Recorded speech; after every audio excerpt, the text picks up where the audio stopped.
Take your seat, settle in, and listen up. Gophers 101 is underway and in session. It's time to go to class and talk all things Gophers.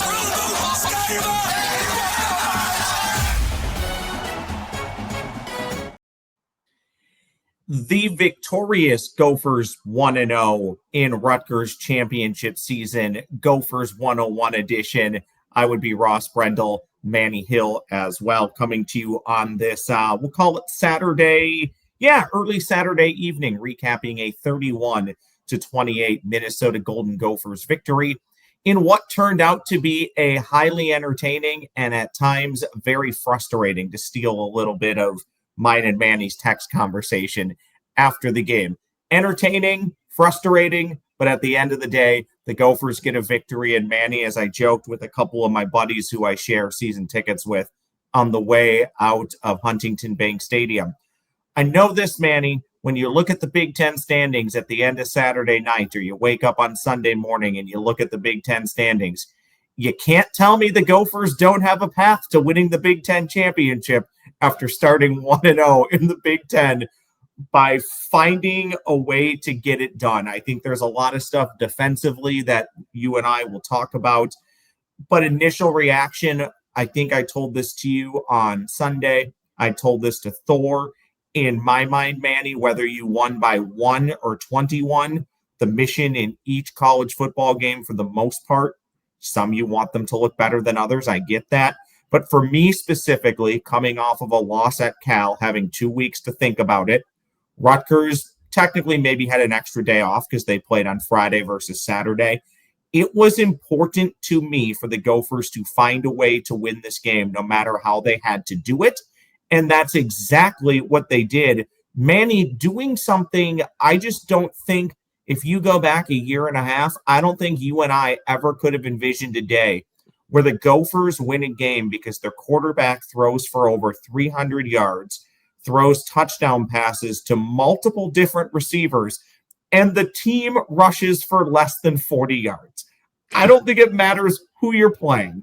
If you would have told me a PJ Fleck team would win a Big Ten game that way 2 years ago, I would have scoffed at you. But credit to the head coach and credit to the program for finding a way to get it done today against a Rutgers team, Manny, that you and I have said for a couple of weeks, this isn't your older brother's Rutgers squad. This isn't even your father's Rutgers squad. They're a pretty good football team, and I think the Gophers have a lot to work on themselves. 31-28, 1-0 in the Big Ten, as they'll now start to turn their attention towards Ohio State next weekend. Easier to say this when you win than when you lose, but I can live with what we saw today. Yeah, this wasn't Chris Ash's Rutgers Scarlet Knights football team that the Gophers went up against.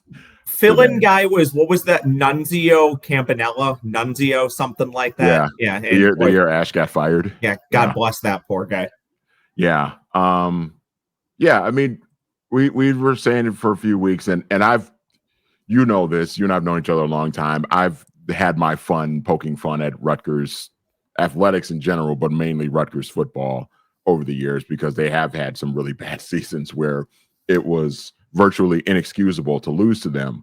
But I think certainly since Greg Schiano went back there, he has really, revitalized the program and gotten them back to respectability, to the point where they're not that pushover team anymore. So we knew in the weeks leading up to this game that this was not going to be a 41-10 type of game from the Gophers, that they were going to have their hands full. I mean, Rutgers did beat them last year.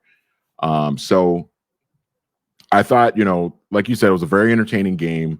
There's certainly things to nitpick, particularly on the defensive side of the ball. But, I think just finding a way to get a win, rebounding after falling down 14-0 early, I think that was really, really important. Again, the little things to nitpick, the run defense, we can talk about all of that. I don't think PJ Fleck handled the end of the first half particularly well. I thought there were some decisions there that were questionable, but look, you hold Rutgers to 7 points in the second half.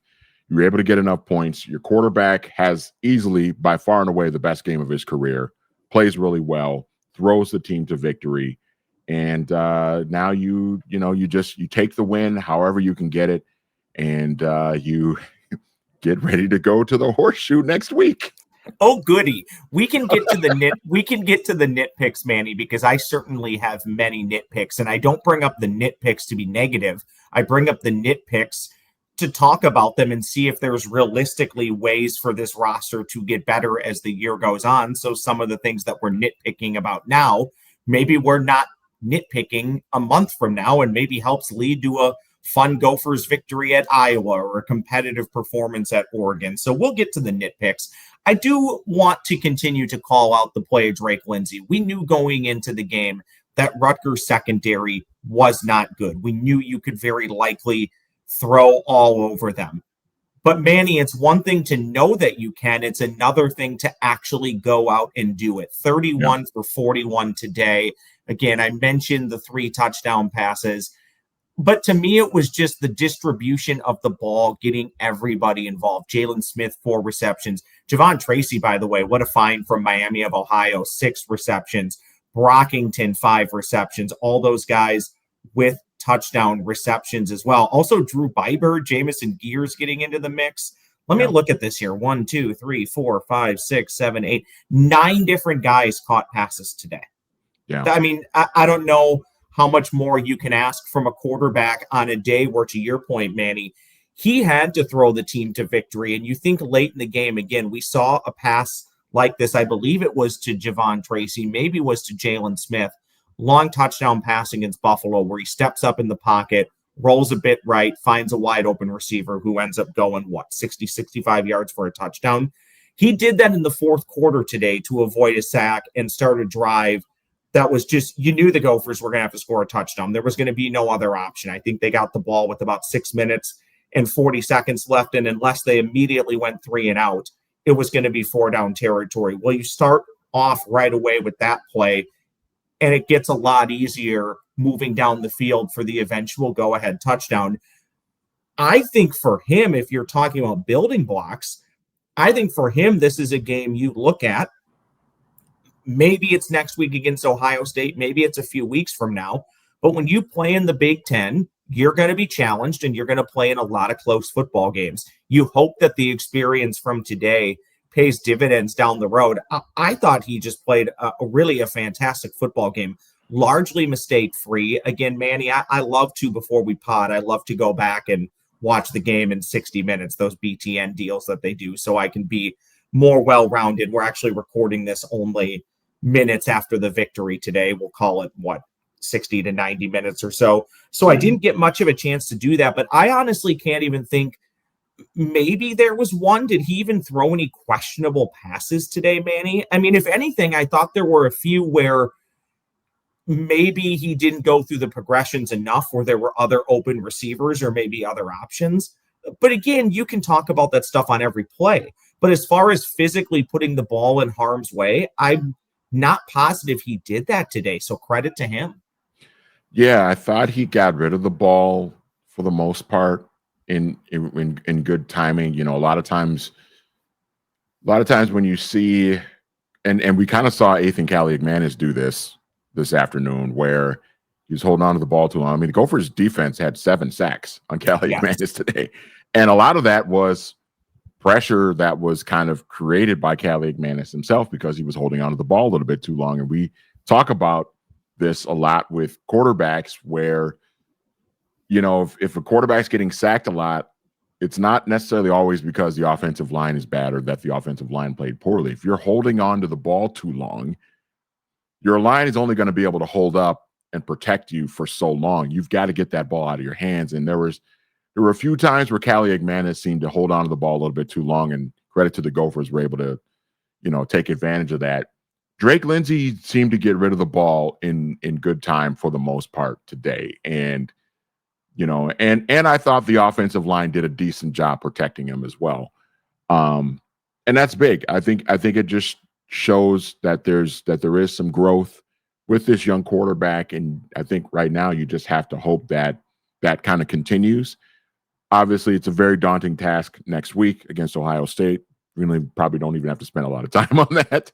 But it will be a nice test and a nice challenge for him next week because it's obviously arguably the best team in the country, very good defense, very good pass rushers. I think, seeing what he was able to do against, kind of an inferior defense today, I think was a good sign and a good bounce back performance, especially when you factor in they had a couple of weeks to kind of prepare for this game.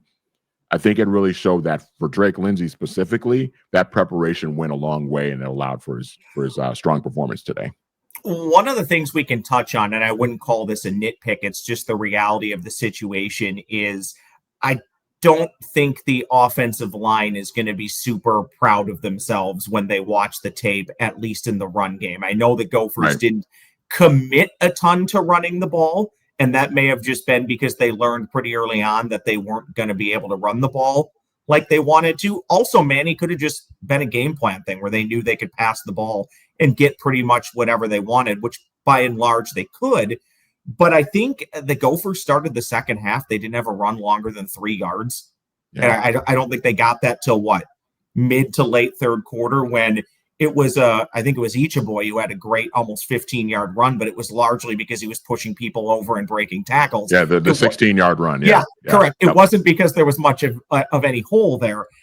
I don't expect that that'll get realistically much better next weekend against Ohio State, but that's something that's going to have to be better because we can laud and praise Drake Lindsey all we want, and we absolutely should. He was fantastic today.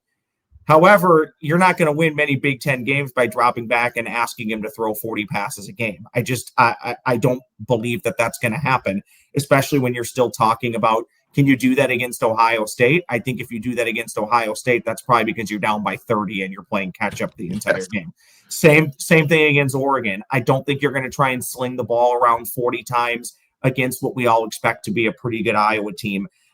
And I wouldn't say that that's because Turner and Darius Taylor didn't play today. I think we saw that against Cal, the running backs were able to get there. So it'll be interesting for me, Manny, to see if it was more of a game plan thing than more of just a poor play thing in the long run. But to me, again, from the naked eye sitting in the upper deck around the 20-yard line, there just wasn't much room to run the ball. Everything was difficult running the ball. And to Rutgers' credit, that was probably their game plan. Look, we know we're probably going to get gassed in the secondary, so let's at least try and put our defensive backs in advantageous situations where if it's third and long, maybe we can disguise things. We can bring some pressure. We can do things to maybe try and confuse Drake Lindsey.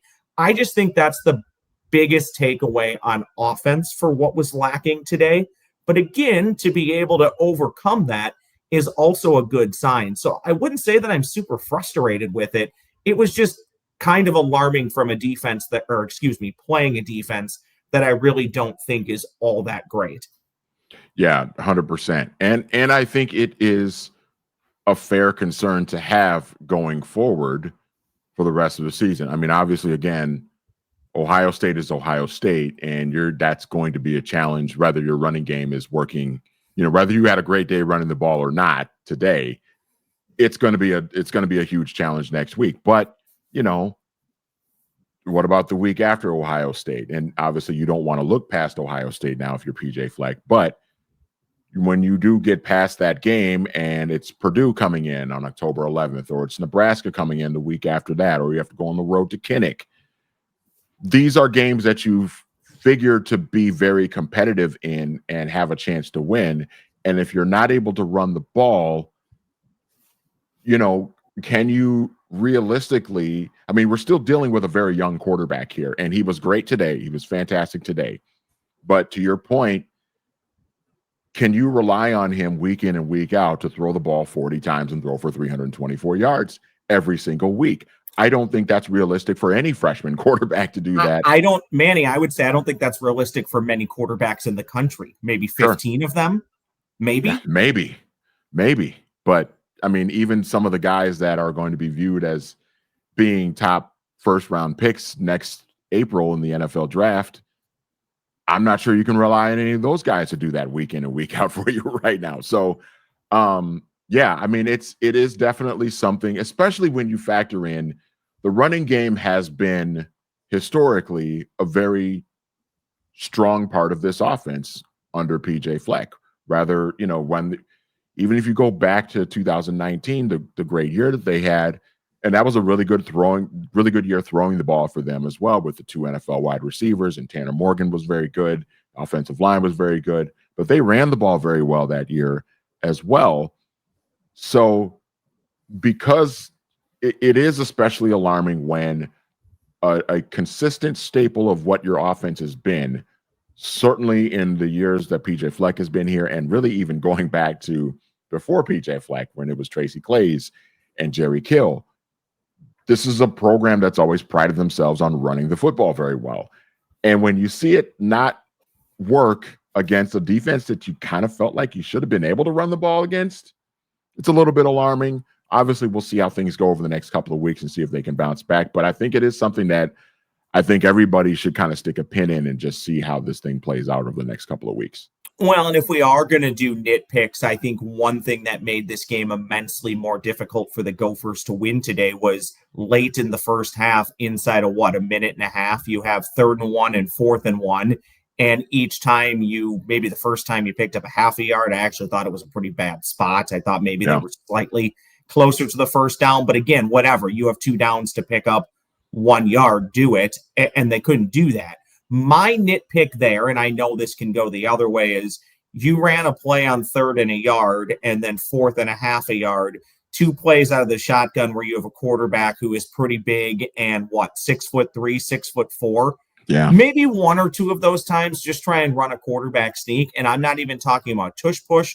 I'm not talking about in week 1 when they tried to have Jamison Gear sneak on 4th and 1 for an entire yard. I'm talking about just a legitimate quarterback sneak. And I get going for it. I'm all for going for it. Look, it was a day where I think we're going to get to it, where the defense was up against it most of the day. So I get going for it. My 2 nitpicks at the end of the first half were, not one of them was run under center. And then on 4th down, of course, it was a bad snap. So you don't get that.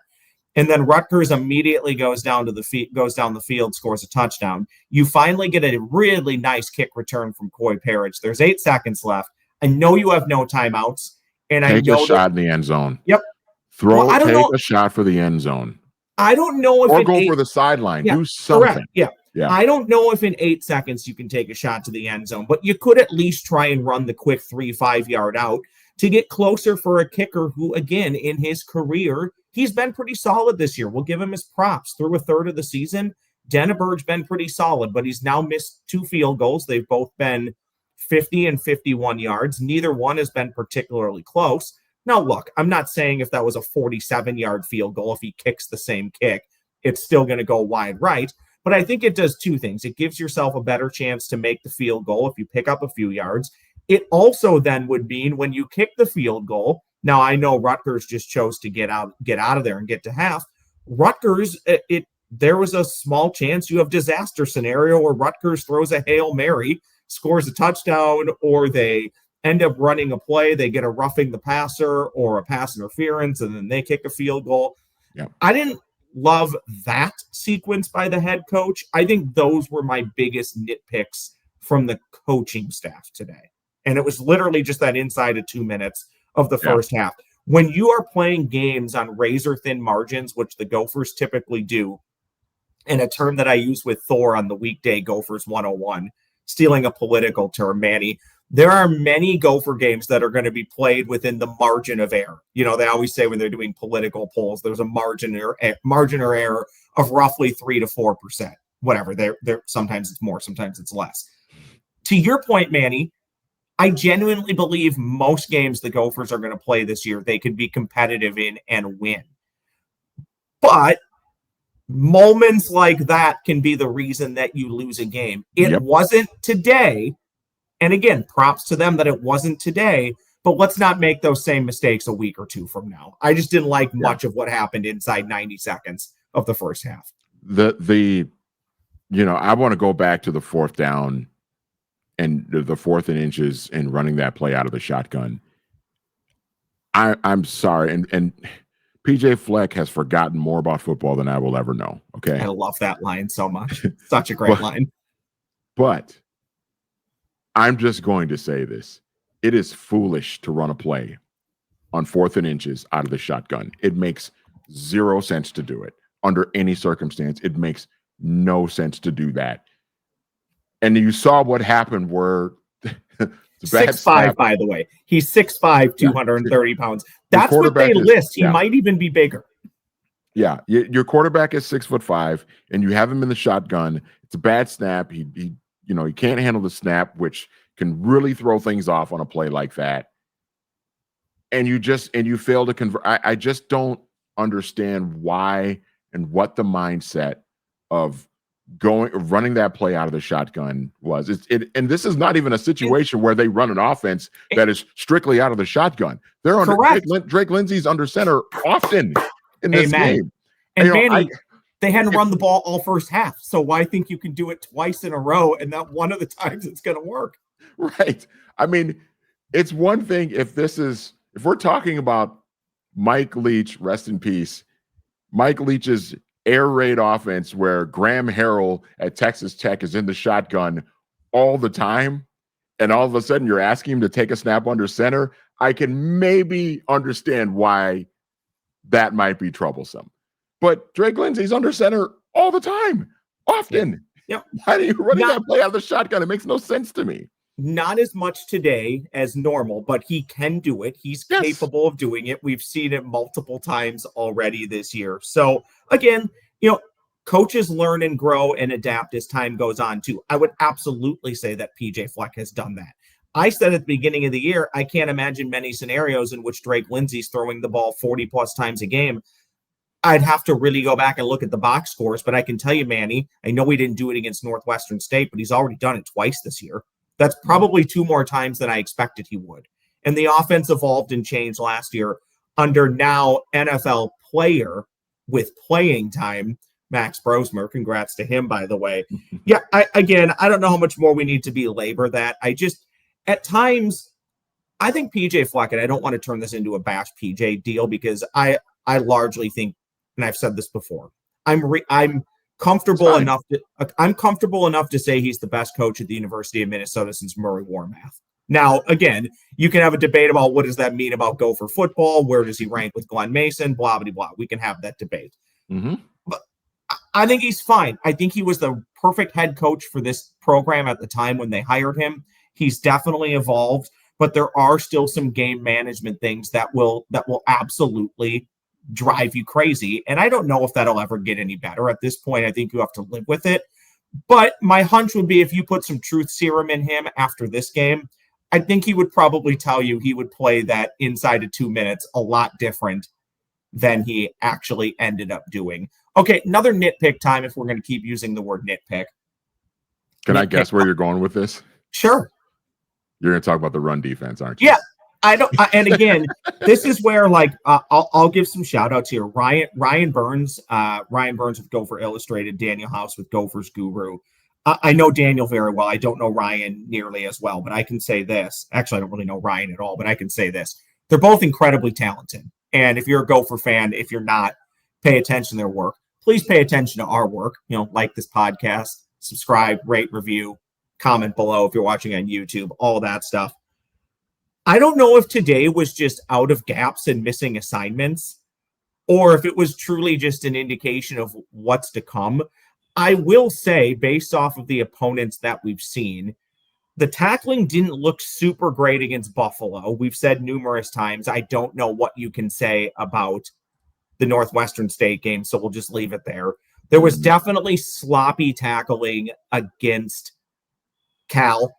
Heck, Cal, I think, had that big separating touchdown, or was it go-ahead touchdown, where 2 Gopher defenders kind of ran into each other, spun the tight end around, and threw him into the end zone.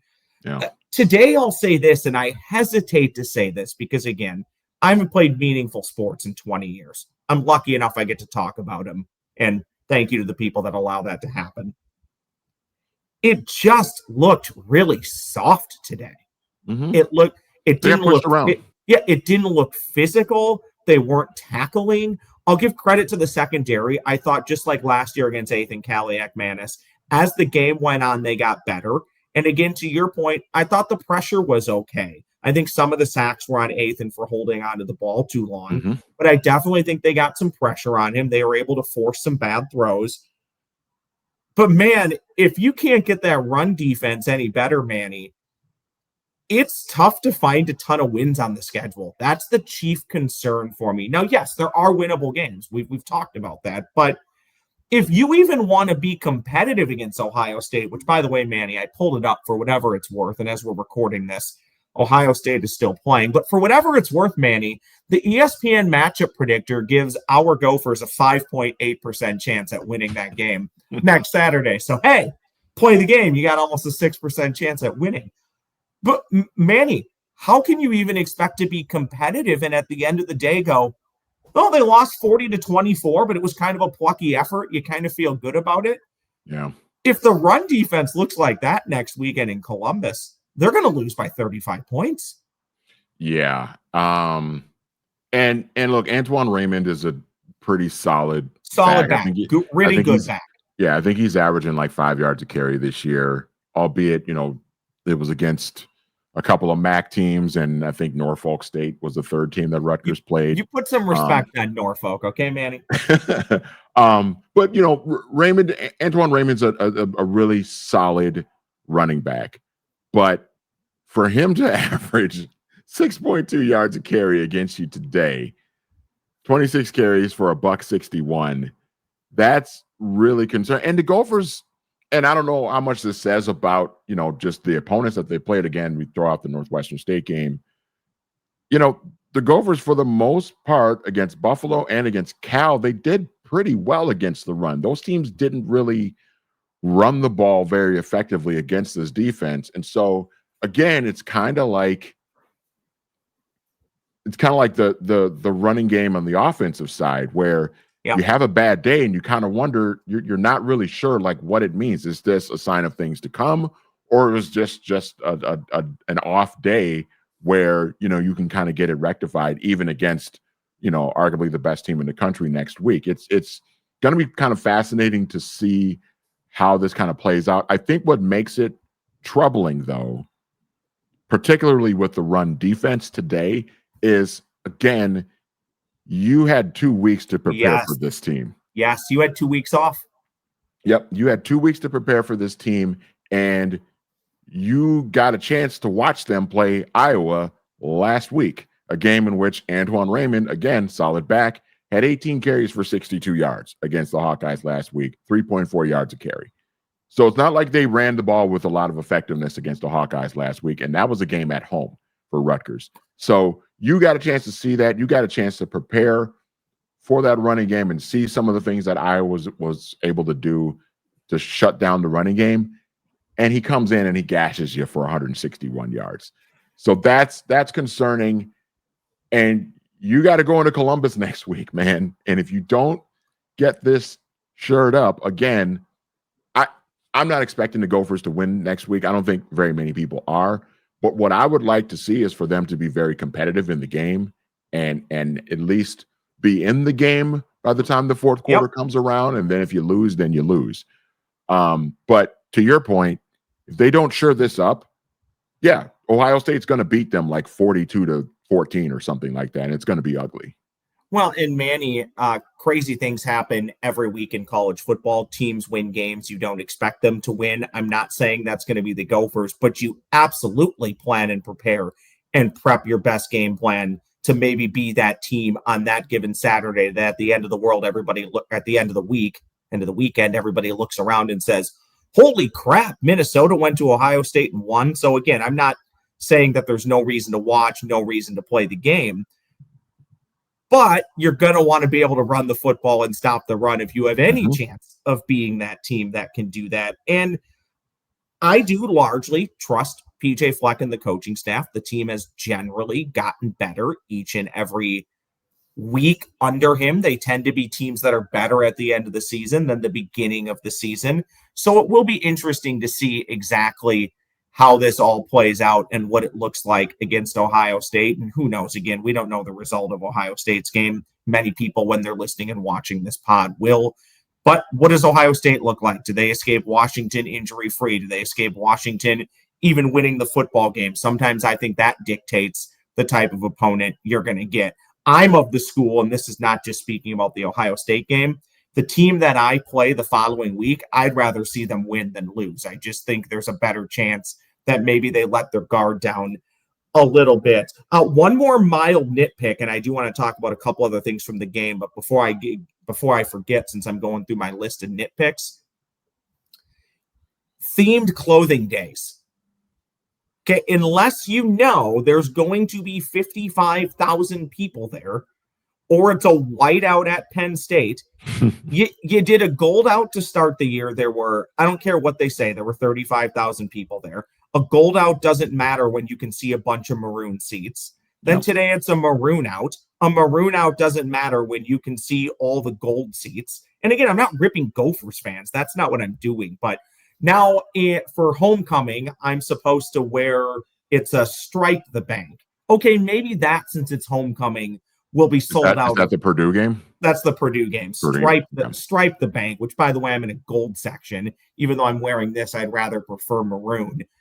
Let's not do themed wearing things unless you know it's a sellout, because it just, I don't even want to say it looks ridiculous, because it really doesn't. I think what looks ridiculous, Manny, is you're told it's a maroon out or a gold out. Then you go to the game and you have a real tough time even knowing that it's a gold out or a maroon out. So that has nothing to do with the play on the field. It is just a massive nitpick of mine. Also, I spend so much money on the program and the university. Don't tell me what I can and cannot wear. Well, here's the problem, too. I'm looking at the rest of the home schedule. Purdue, Nebraska, Michigan State, Wisconsin. All right, so you got 4 home games left. I mean, you figure the Wisconsin game could be sold out, but that's going to be because it's going to be what, 25% Badger fans showing up. Maybe those guys will be, maybe because Wisconsin will be 4-7 going into that game. Maybe they'll check out and there'll be an opportunity there. But it's been much better as of late for the Gophers. I think the Gophers have done a really good job within reason keeping Iowa and keeping Badgers fans out of Huntington Bank Stadium. The one thing I will say, back to the game, Manny, I want to dig into the numbers, watch more of it late tonight and tomorrow, but I did think Coy Parrish was much better today. I think both you and I predicted that. I don't think you can put all the run woes on him. Again, he's basically the last line of defense when it comes to stopping the run. He had a really nice sack, which was an intuitive, instinctive play to get to Kaliak Manis in the backfield. He had that nice punt return. Maybe people will comment on other things that I maybe missed or didn't see, but I thought he just looked more of the part. I know they put an emphasis basically telling him flush the Cal game and play this game again like you're a young kid, and I thought that was a good step forward. Maybe you saw something I didn't, Manny. I'm not sure he appeared on offense today. I was just going to bring that up. Like, I don't think we saw him have a snap on offense today, which I personally, I think that's, I'm fine with it. Yep. Yeah, I'm good with that. You've got, especially kind of showed today that you've got some options in your passing game that you don't necessarily need to have Coy Parrish out there, and just allow him to just focus solely on playing defense. You know, the return game's a little bit different. You know, that's an opportunity where he's likely going to get the ball in his hands, and you know, he is very dynamic when he has the football in his hands. So the return game, I think is a little bit different, but you know, if you're in a situation where you're trying to force him the football on offense, I think it just kind of takes away from everything else that he's able to do on the football field, particularly as a safety and one of the best safeties in the country. So I like the fact that he didn't really do a lot on offense, and it allowed him to really focus on defense, because that's where he's at his best, and that's where this football team really needs him to be, to have his A game at. Also interesting, Manny, and they've done this, I think, earlier in the year. We just didn't talk a ton about it. He was not back in every punt return situation either. So sometimes I wonder if that's just that was a long drive, or he's ran X amount of plays. Let's maybe give him a breather. Mm-hmm. There was one other thing that happened today, and as I've gotten older, Manny, I've gotten better about just letting it go. There was the 15 yards they threw, and you probably had a better angle of it. 15-yard penalty they threw for kick catch interference. late third quarter, fourth quarter. Oh, yeah. And then they picked it up because a guy was blocked. I've gotten better about understanding how you throw a flag and then pick it up. But my mind always goes back to, you are trained. You have done probably at this point 1,000 football games as a college football referee and official. You throw a flag because you saw something, and then Bob comes running over from the other side of the field and tells you what you saw you didn't see. This actually happened. And I would say the same thing if that went against the Gophers. Just boggles my mind how flags get thrown and then they get picked up as if nothing happened. Yeah, we could have. And by the way, that may have been the right call. It may have been the right call, but sure. It just boggles my mind that you threw a flag because you thought you saw something and then you didn't. We could have a whole podcast, my friend, about just officiating in sports in general. Actually, Manny, I got a special guest. Cheryl is joining the podcast to talk about the Big Ten. No, I'm just joking. Inside joke for Minnesota Lynx fans. I'll tell you what. Going nuclear. I'll tell you what. When we're doing this podcast this winter, talking about Gopher basketball, we're going to have some conversations about officiating. Yes, I bet. Yes. So buckle up, baby. It's happening. Comment below what's worse, Big Ten college football officiating or Big Ten basketball. Big Ten basketball officiating might be on par with how poor the WNBA officiating at times is. Any other thing from today that you liked or didn't like, Manny? At the end of the day, for me, I'm not going to pile on too much. I want to see how the offensive line comes back together in the run game. Yeah. And how the defensive line and the linebackers get things right. I don't know how great of a barometer Ohio State will be, but what do they look like when they take on Purdue, who, by the way, I think Purdue can score some points. That's not a Purdue comes here and the Gophers get right and you feel good because you're 4-2 after 6 games. Much like Rutgers, the Gophers are going to have to put in a very professional effort and work very hard to make sure that they beat Purdue at home in 2 weeks. But I'm not going to be, again, too upset about a win today, just as I was not upset about the Cal game. I think where the Gophers are at today is kind of where I thought they would be after 4 games. I thought they would be 3-1. They are. I think there's some stuff that they're doing pretty well. I think that there's some stuff that they would absolutely tell you themselves that they need to get better at, and they still have 8 games, the opportunity to do that over the next 8 games. So I'm overwhelmingly positive. I can tell you, had they lost 31-28, I wouldn't have been super positive. That would have been annoying, and maybe we'd be having different conversations. But at the end of the day, to quote Herm Edwards, you play to win the game. And the Gophers won. So hats off to them. Yeah. I mean, I think really just looking ahead at the rest of the schedule, the only game that I can see on the schedule remaining where I look at and say there's no excuse for losing it is Northwestern on November 22nd, because Northwestern is just not very good. But, you've got some things to clean up now. Obviously, you're preparing, your mind is on, if you're PJ Fleck and if you're Drake Lindsey and if you're the rest of this Gopher team, your focus now shifts to Ohio State next week. It's a daunting test, arguably the best team in the country. That's your focus.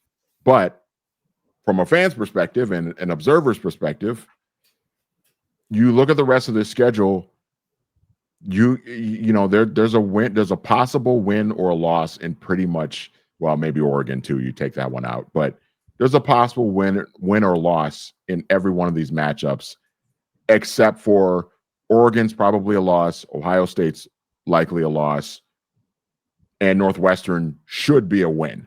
Everything else, you got to bring your A game, otherwise you're going to lose. So I'm obviously glad they won the game today. There's a lot to be positive about. Very, very, very high on Drake Lindsey right now. I thought he made some really good strides today.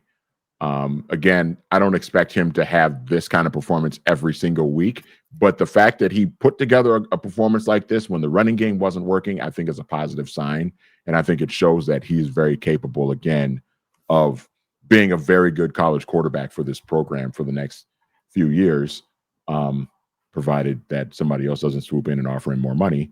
But I digress. That's a problem for the offseason, right? That's a problem for the offseason. Yeah, we're getting way ahead of ourselves here with that. But, yeah, I think there was a lot of positive things to take from today. and also some things that you kind of look at and say, all right, these are some things that they need to clean up. Otherwise, if they don't, then they might end up being 5-7. And I think if they've, at this point, seeing what we've seen, a 5-7 finish, I think, would be very, very disappointing for this team. I would like to see six or 7 wins. They get to 7-5. I'm good with that. Get to a decent, respectable bowl. Play hard in that bowl and be competitive. I'm good with that. But if they don't clean up the run defense, and if they can't sort of reestablish this running game, regardless of who's in the backfield, it could be a long season. And I have faith that PJ Fleck will be able to kind of figure a lot of this stuff out, and they'll be able to clean up a lot of these things. Well, Manny, I'll tell you this. If Drake Lindsey next Saturday night in Columbus goes 31 for 41 for 324 yards and 3 TDs, you and I may be having an awfully celebratory Gophers 101. So, I mean, again, you never know. Thor and I will preview that game a little bit. We'll talk about some other stuff around the Big Ten and college football later on this week on Gophers 101. But again, 3-1 at this point in the season, where exactly what you talked about, Manny. You're going to have a chance to beat Purdue at home. Nebraska is really good. I think Nebraska will probably come in favored, but you can beat Nebraska at home. Mm-hmm. Iowa's probably going to be favored. They should be favored, but I think if you play a really good game, you can beat Iowa. To your point, I think you should beat Northwestern. I think plenty of Gopher fans will make the trip down to Wrigley Field. But again, different scenario. Who knows? I don't think Northwestern is nearly the bottom feeder that UCLA is, but I also think are they playing that game at Wrigley Field? That game's at Wrigley Field this year. No kidding. Yeah. And I think we finally figured out how to play the game without a team crossing the 50-yard line and having to turn around and go back the other way. Remember when that was an issue? Maybe 5-6 years ago? It was a safety issue of running into the concrete or the brick wall. Was that a Northwestern Illinois game? Illinois game, I think. Yeah. And basically, you could run a play, and if it just developed into a touchdown, that was fine. They weren't going to stop you like this instant you cross the 50-yard line. But once you ran the play, and let's say you caught a pass at the 47 and got tackled at the 44, they would then move the football to the other 44, and you would go that way. Do you know how upset I would be if I was near the other end zone and I never saw any of the action? And again, and clearly they have fixed that issue. I would imagine, right? They fixed that issue where they don't have to do that anymore. But if you are in a situation where you have to do that, maybe you shouldn't be playing the game. Well, and I don't think they knew that heading into the game. Like something happened as they were playing the game. It might have even have been like weather related, where it was too slippery in that end zone and it was sending kids up against the wall at Wrigley. I can't remember, but yeah, they were legitimately turning around and sending you the other way. And then we'll close with this. Didn't a winter classic for the NHL have that at some point, or like an outdoor hockey game where they had to, I don't think it's impossible to turn people around, but didn't they have to stop the game multiple times, like every 8 minutes, to resurface the ice and make sure that it was good to play? I feel like that also happened. I think they had one in LA. I think it was like the Kings and somebody, and I think they played it at like Dodger Stadium.